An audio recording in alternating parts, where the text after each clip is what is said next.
Mon téléspectateur, ma téléspectatrice, sois le bienvenu à cet exceptionnel épisode intitulé Éloge de l'athlète médiocre.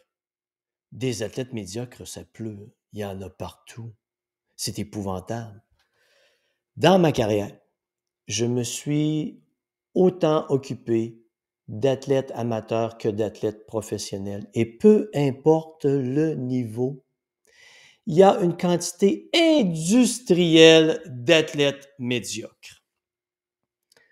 Je me suis intéressé à la physiologie de l'exercice et à la psychologie sportive. J'ai voulu unir dans ma carrière ces deux éléments afin de guider vers les athlètes dans un processus de planification de la performance. Qu'est-ce que la planification de la performance? L'utilisation de l'ensemble des variables qui permettent à l'athlète de progresser vers l'atteinte d'un objectif quantifiable, réaliste. Ça se résume à ça. Et quand j'ai commencé, dans mes jeunes années, à offrir des services en psychologie sportive, que s'est-il produit?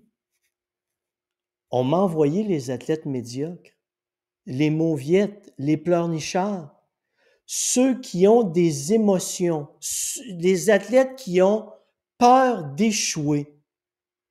La constance que l'on retrouve chez l'ensemble des athlètes médiocres, c'est cette peur incroyable, démesurée d'échouer. Alors, quand on t'envoie un athlète dont la seule perception de la performance est la peur de l'échec, qu'est-ce que tu gères? Tu gères des émotions négatives. Tu tentes d'aider l'athlète à gérer ses petites peurs, ses petites craintes, ses petites émotions.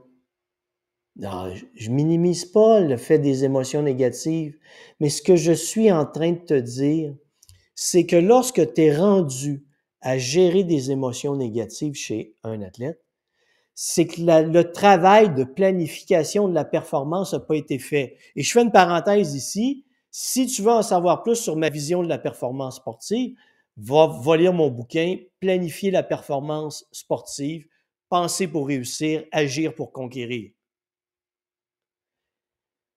Quand tu es rendu là, tu as deux choix. Soit que l'athlète éprouve tellement de difficultés dans l'atteinte de ses objectifs et qu'il sait si peu quoi faire pour y arriver et qu'il est si mal encadré pour y arriver que tout devient un fardeau. C'est une surcharge psychologique et émotionnelle incroyable et il ne vit que des émotions négatives. Si ton travail se résume à tenter de minimiser les émotions négatives et que tu ne touches pas le vrai problème, que tu n'adresses pas le vrai problème, l'athlète est fini. Ça va rester un athlète médiocre toute sa vie. Donc, si tu veux sortir l'athlète de ce système de pensée destructeur dans lequel il est pris, tu dois lui construire un système qui va lui permettre d'observer comment il évolue vers l'atteinte de son objectif. Tu dois le sortir de sa perception pour le ramener dans le monde réel. Parce que, peu importe ce qui se passe, c'est toujours la perception qui l'emporte. Tu peux même arriver face à un athlète où tu lui démontres avec des faits qu'il est en train de progresser vers l'atteinte de son objectif, mais si lui perçoit qu'il est en train de s'éloigner de son objectif, c'est la perception qui va l'emporter. Il va vivre constamment des émotions négatives. Il y a des athlètes, il ne faut pas se leurrer, il y a des athlètes aussi qui s'organisent pour auto-saboter leur réussite. Le fait même d'imaginer qu'ils puissent réussir est impossible dans leur esprit. Alors, ils s'organisent inconsciemment pour saboter chacune des étapes qui leur permettraient d'avancer, de progresser, d'évoluer vers leur objectif. J'ai abandonné les services de psychologie sportive parce que pour moi, c'était toujours de planifier la performance sportive. Et c'était très difficile de faire comprendre aux coachs, aux entraîneurs, aux équipes sportives que c'était un système.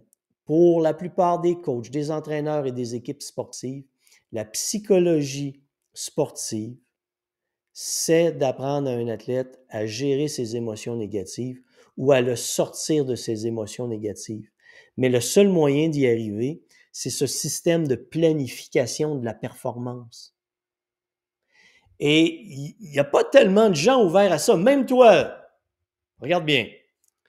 Qu'est-ce qui se passe quand tu as peur d'échouer? Tu vas réagir à l'émotion négative. Tu vas réagir à cette peur. Et c'est quoi ta réaction principale face à cette peur d'échouer? C'est de t'entraîner davantage. Tu ne prendras pas le temps de réfléchir à la structure de ton programme et à t'interroger sur l'ensemble des variables qui influencent ta performance. Combien de fois j'ai discuté avec un athlète pour lui dire « Regarde, c'est pas en t'entraînant davantage que tu vas y arriver. Il faut inclure la nutrition sportive, il faut améliorer la qualité de ton sommeil, il faut inclure des périodes de récupération, que tu apprennes à gérer le stress. » On doit mettre en place toutes ces étapes. On doit définir ensemble des objectifs réalistes, quantifiables, c'est-à-dire qui vont nous permettre de déterminer les jalons que tu dois franchir pour atteindre cet objectif. Et ces jalons vont nous dire quel va être ton programme d'entraînement. Lorsque tu présentes tout ça à un athlète qui est en réaction à la peur et que pour lui, sa seule manière de gérer la peur, c'est de s'entraîner davantage, il n'y a rien qui passe là. Absolument rien. C'est un blackout total dans le cerveau de l'athlète. Il va te dire des ah oui, ah, Denis, je suis prêt à mettre en place le programme. 2 jours plus tard, as-tu commencé à t'occuper de ta nutrition? Ben non, Denis, je suis allé m'entraîner. As-tu dormi le 10 heures par nuit que tu es supposé faire à ce moment-ci en fonction du volume d'entraînement où tu es rendu? Ah non, Denis, j'ai dormi 6-7 heures, je pensais que c'était suffisant. Es-tu con ou quoi? Est-ce que tu as calculé ta dépense énergétique? Ton entraînement, ton volume d'entraînement, est-ce que tu as respecté ton volume d'entraînement aujourd'hui? Ah ben non, Denis, j'en ai fait un peu plus parce que je veux évoluer plus vite, plus rapidement. Alors, c'est un ensemble de conneries du genre avec lesquelles l'athlète médiocre nous confronte quand on parle de planification de la performance sportive. Il y a très peu d'athlètes qui vont structurer leur performance, qui vont vraiment s'intéresser à l'ensemble des variables qui déterminent la performance sportive et qui vont qui vont l'utiliser de façon sérieuse. C'est ce qui démarque l'athlète médiocre de l'athlète d'excellence.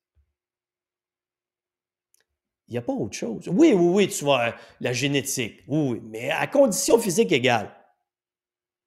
À condition physique égale, ce qui différencie l'athlète d'excellence de l'athlète médiocre, c'est celui qui planifie sa performance.